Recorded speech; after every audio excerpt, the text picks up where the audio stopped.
So now I've raised this thing up to the roof, you're about to buy it. There's a couple things you need to keep in mind because nothing's perfect out there. You see how there's a split rail design? It's not a one continuous piece. For example,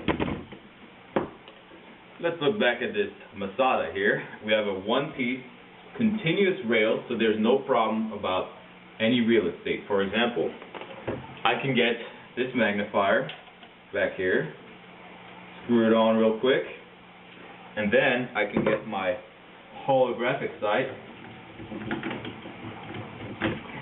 I can get my holographic sight and put it right in front of it. No problem, okay? I can do that very easily with a single piece rail. I can move it up, I can move it down, there's no problem. However, on the SR10, if you're thinking of running a setup that has a couple of different optics on there, you will find very quickly that you cannot, let's say, have a holo sight going across this gap because of this ring right here. Now you could sand it down, you could replace it with another ring. I don't know, but I don't want to do either of those things. So I can't have my holo sight running across this. Alright, okay, that's okay. I'll just put it right here. That's fine. Yeah, no problem, no problem. I'll just put it right here. Alright. But then I want to put my magnifier on there too.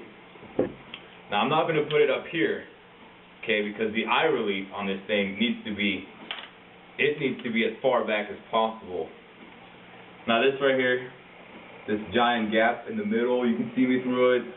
It's not very tactical, right? It's not the best.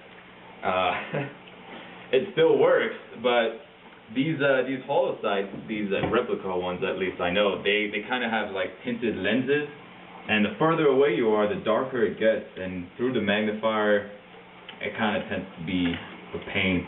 So I like to have my holo sight right in front, like 2 millimeters in front of my magnifier, but unfortunately, because of this split rail, I can't even put it right here if I wanted to, because this thing is just too damn high, and it's just bugging me. But that's fine, because this SR10, I think goes great with just a holo sight or something, and you could very easily have put an ACOG on there. But if you're trying to think of putting something that requires a lot of rail space, like this whole thing right here with this right behind it, you're going to run into some problems, because the rail in front is longer than the one that's right here on the upper assembly. So just keep that in mind. That's one thing that bugged me. And the other last thing was that this butt plate was kind of fat compared to, you know, the Masada stock or the Scar stock, whatever.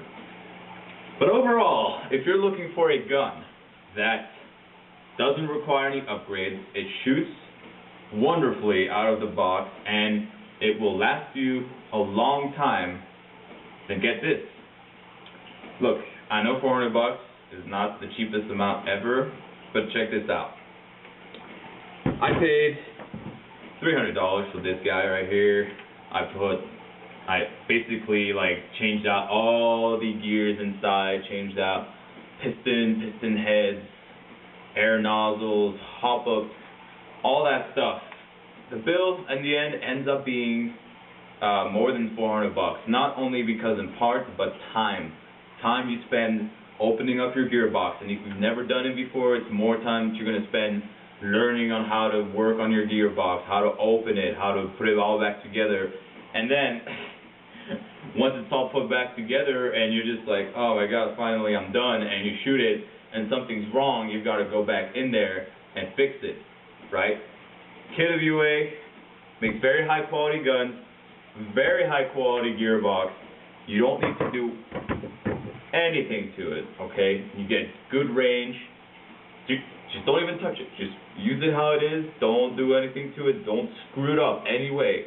And this gun will last you a long time. I've also heard many things about KWA like being super generous, like you get something wrong with it, hey KWA, my gun's not working, I think my piston is stripped, what the hell, oh send it in and we'll fix it for you, blah blah blah.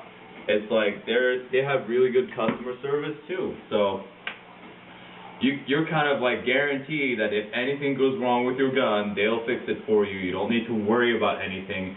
If you're just looking to get into airsoft and have something that's competitive out there that you can still use versus people who spend a couple $1,000s on their guns. This is it, okay? You can have this.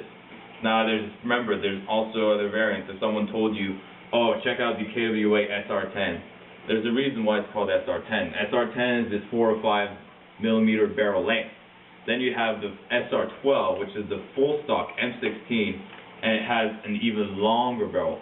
Then you can go down, SR7, this is a way shorter barrel. I think it stops about right here. And then you have the SR5, which stops about right here. So I believe that the 2GX gearbox you can fit onto any needs you have. I like this SR10 because it's great for outdoor play. But let's say you play in CQB, well, you can get the SR5, the SR7, you can get all of those. And I think that they would all be pretty similar, like no wobbling, no nothing, no need to upgrade, nada, nada, nada. It's a solid piece of metal that will fling BBs to your opponents and make them call their hits, alright? It does not shoot hot, but it's awesome, okay?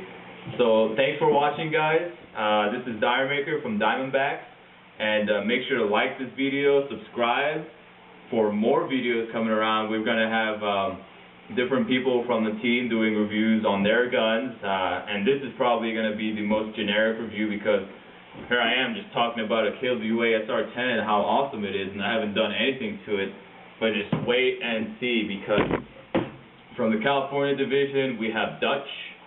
He has a Barrett 50 cal from SOCOM gear, and he has it upgraded up the wazoo with he modified it so it shoots only like single shot, it's a DMR gun, 500 FPS, and he's got this really, really expensive Leaper scope on it.